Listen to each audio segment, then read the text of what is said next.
Every month, the global economy is losing $500 billion due to the ripple effects of COVID-19. By the end of 2021, projections show a cumulative loss of $12 trillion or more. It hasn't been this bad since the end of World War II, a conflict that in part grew out of another infamous global economic crisis, the Great Depression. Almost a century later, the COVID-19 pandemic has created a cascading crisis with impacts far beyond the realm of public health. There's a term for this, mutually exacerbating catastrophes, and it's happening right now on a global scale.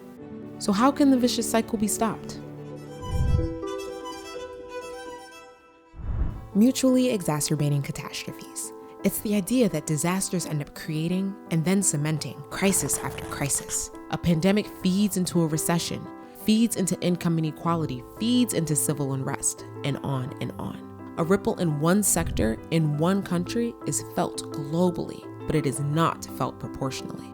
Just as COVID-19 has been more lethal to patients with pre-existing conditions, the disease has been disproportionately devastating to lower income economies and people. And despite their best efforts to respond, limited resources means a more limited effect.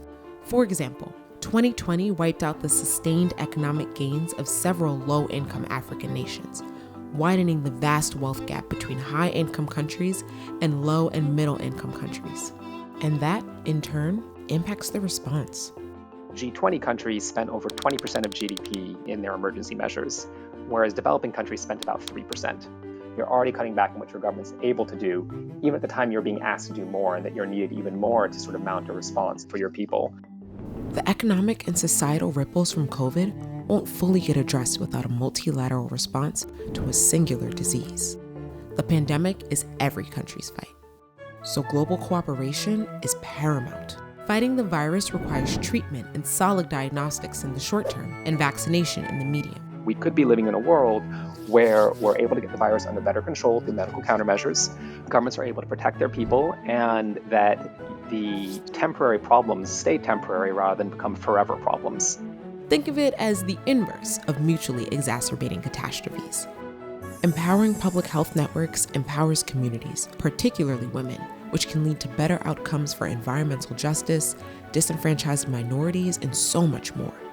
Yes, COVID-19 can create ripples outside of public health, but the right response to it can have societal ripples that go far beyond the virus.